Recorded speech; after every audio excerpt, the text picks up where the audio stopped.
નમસ્કાર. ચાલો આજે એક બહુ જ મહત્વના મુદ્દા પર વાત કરીએ. ગુજરાતમાં ઓબીસી અનામત. પણ જુઓ, આપણી ચર્ચા એ નથી કે અનામત હોવી જોઈએ કે નહીં. ના. સવાલ એ છે કે જે અનામત છે એ ખરેખર કામ કેવી રીતે કરવી જોઈએ, જેથી એનો ફાયદો જેને સૌથી વધુ જરૂર છે એના સુધી પહોંચે. તો ચાલો આ વિષયને ઊંડાણપૂર્વક સમજીએ. આ વાક્ય જુઓ.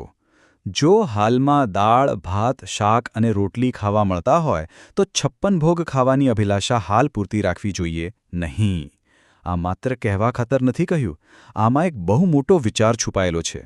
મતલબ કે મોટી મોટી લાંબી અને કદાચ અશક્ય વાતો કરવા કરતાં જે અત્યારે આ ક્ષણે આપણા હાથમાં છે, જે શક્ય છે, એના પર ફોકસ કરવું વધુ જરૂરી છે. અને આજની આપણી આખી ચર્ચાનો પાયો બસ આ જ વિચાર છે. તો આ દાળ ભાત અને 56 ભોગવાળી વાત છે શું? ચાલો સમજીએ. દાળ ભાત એટલે શું?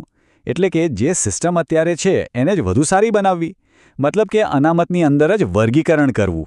અને 56 ભોગ એ એક બહુ મોટું સપનું છે, વસ્તીના આધારે અનામત. પણ એ એક લાંબી, બહુ જટિલ પ્રક્રિયા છે. હવે સીધો સવાલ એ છે કે જે વ્યક્તિને ભૂખ લાગી છે એને તાત્કાલિક શું જોઈએ?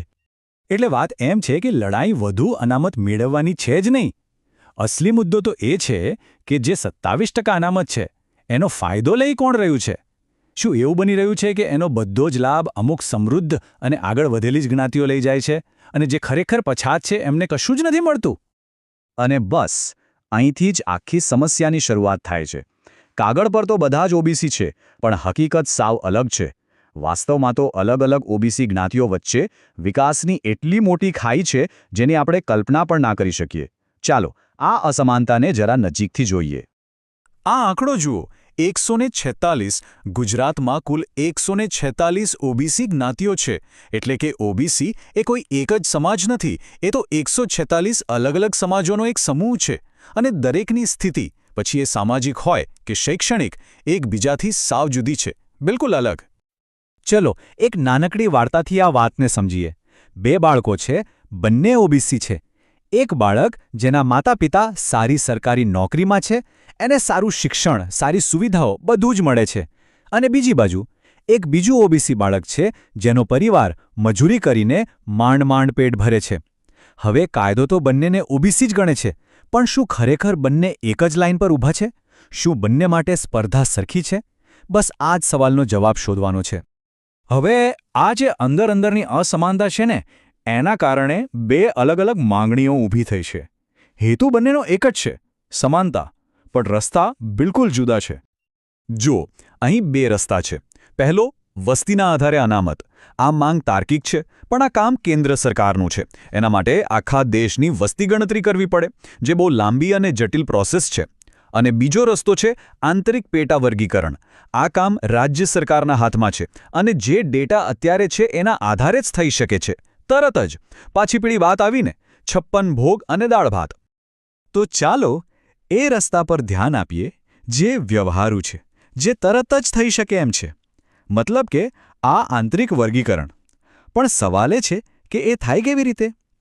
એની પણ એકદમ સ્પષ્ટ રૂપરેખા આપવામાં આવી છે. અને જુઓ, આ કોઈ રોકેટ સાયન્સ નથી, બહુ સીધી સાધી પ્રક્રિયા છે. પહેલું પગલું, રાજ્ય સરકાર એક કમિટી બનાવે. બીજું, આ કમિટી એ તપાસે કે છેલ્લા 10-15 વર્ષમાં સરકારી નોકરીઓ અને એડમિશનમાં કઈ ઓબીસી જ્ઞાતિને કેટલો લાભ મળ્યો. ત્રીજું, આ ડેટાના આધારે જે સૌથી વંચિત જ્ઞાતિઓ છે એમને અલગ તારવવામાં આવે. અને ચોથું, બસ પેટા વર્ગીકરણ લાગુ કરી દેવામાં આવે. અને સૌથી અગત્યની વાત, આ બધું જ રાજ્ય સરકાર કરી શકે છે. બરાબર. તો માની લો કે આ લાગુ થઈ ગયું, તો પછી આ નવી સિસ્ટમ દેખાશે કેવી? આ વર્ગીકરણથી ઓબીસી કેટેગરીમાં શું બદલાશે? ચાલો જોઈએ. મોડેલ એકદમ સિમ્પલ છે. જે 27% અનામત છે એ તો એટલી જ રહેશે. પણ એની અંદર 2 ભાગ પાડી દેવામાં આવશે. એક, પછાત ઓબીસી, એટલે કે જે જ્ઞાતિઓ સૌથી વધુ વંચિત છે એમને વધુ અનામત મળશે. અને બીજું, અન્ય ઓબીસી, એટલે કે જે જ્ઞાતિઓ સમૃદ્ધ છે, આગળ વધી ગઈ છે, એમને થોડી ઓછી અનામત મળશે. સ્પષ્ટતા કરી દઉં, આમાં કોઈને ઓબીસી લિસ્ટમાંથી બહાર નથી કાઢવાના. વાત ફક્ત એટલી જ છે કે જેને વધુ જરૂર છે એને પ્રાથમિકતા આપવાની છે. તો આનાથી થશે શું? પહેલી વાત, લાભ એ લોકો સુધી પહોંચશે જેમને ખરેખર જરૂર છે. બીજું, જે અંદરનું અસંતુલન છે એ દૂર થશે. ત્રીજું, જે સમૃદ્ધ જ્ઞાતિઓ છે એ ઓબીસી તો રહેશે જ, એમના અધિકારો પણ રહેશે. અને સૌથી મોટો ધ્યેય, તમામ 146 જ્ઞાતિઓને વિકાસ માટે એક સરખી તક મળે. તો ચાલો હવે આપણે મૂળ વાત પર પાછા આવીએ. આખરે અનામતનો સાચો અર્થ શું છે? એ શા માટે બનાવવામાં આવી હતી? આ વાક્ય બધું જ કહી દે છે. અનામતના ખ્યાલની નૈતિકતા તો એ જ છે કે અસમાનતા દૂર થાય. જુઓ, અનામત કોઈ ભેટ નથી. એ તો વર્ષોથી ચાલી આવતા અન્યાયને સુધારવા માટેનું એક સાધન છે. એનો હેતુ સમાજને જોડવાનો છે.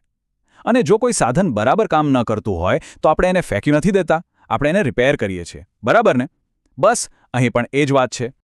તો આ આખી વાતનો સાર એ જ છે કે પેટા વર્ગીકરણ એ અનામતનો વિરોધ નથી. બિલકુલ નથી. એ તો અનામતને વધુ અસરકારક બનાવવા માટે, એના મૂળ હેતુને પૂરો કરવા માટેનું એક પગલું છે. આ એક પ્રકારનું કોર્સ કરેક્શન છે, જેથી અનામતની ગાડી, જે કદાચ થોડી આડીઅવડી ચાલી ગઈ છે, એ પાછી સાચા પાટા પર આવી જાય.